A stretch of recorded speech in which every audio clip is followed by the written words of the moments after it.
नमस्कार मंडळी. आजची गोष्ट सुरू करण्याआधी ज्या लोकांनी आम्हाला छान प्रतिसाद दिला त्यांचे मनापासून आभार, आणि ज्यांनी अजूनही या चॅनेलला सबस्क्राईब केले नाही त्यांना नम्र विनंती, कृपया कुकूज मॉम चॅनेलला लाईक, शेअर आणि सबस्क्राईब करा आणि आम्हाला प्रोत्साहन द्या. खूप वर्षांपूर्वी एका गणेशपूर नावाच्या गावात एक शेतकरी आणि त्याची बायको राहत होते. त्यांचं नाव होतं रमेश आणि संगीता. साधं, कष्टाळू आणि प्रेमळ कुटुंब होतं त्यांचं.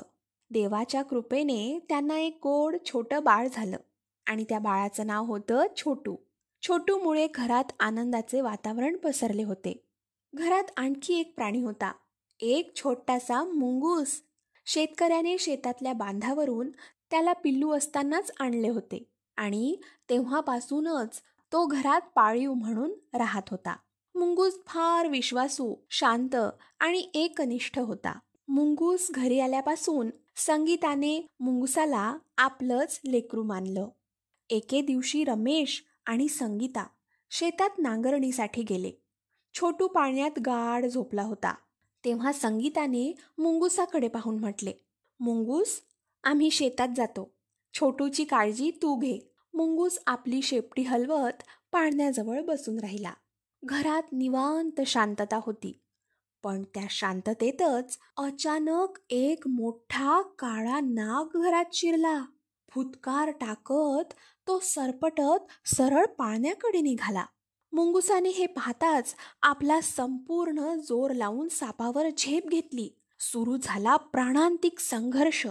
साप फुटकारत फणा काढून वार करत होता, तर मुंगूस चपळाईने त्याच्या फण्यावर आणि देहावर चावा घेत होता. ही झुंज काही क्षण चालली आणि अखेर मुंगुसाने सापाला ठार मारले. त्याचे संपूर्ण शरीर रक्ताने माखले होते, पण छोटू मात्र सुरक्षित होता. मुंगूस थकलेला असला तरी त्याच्या डोळ्यात समाधान होते. त्याने आपल्या छोट्याशा मित्राचे प्राण वाचवले होते.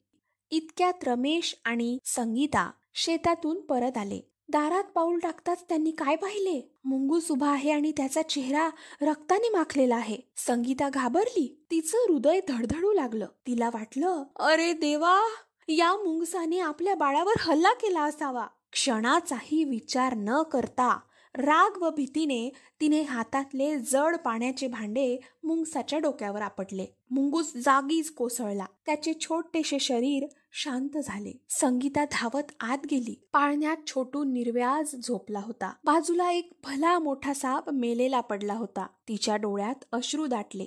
रमेशही हादरून गेला. त्याला सगळा प्रकार समजला. त्यांनी काय मोठा विश्वासघात केला आहे याची जाणीव त्यांना झाली. मुंगूस एकनिष्ठपणे बाळाची रक्षा करत होता, पण घाईत चुकीचा निर्णय घेऊन त्यांनी त्यालाच ठार मारले. तर मित्रांनो, या गोष्टीतून आपल्याला असा बोध मिळतो की घाईघाईने आणि भावनेच्या भरात निर्णय घेतले तर ते चुकतातच. सत्य जाणून घेतल्याशिवाय कधीच कृती करू नये. चला तर मग भेटूया परत. धन्यवाद.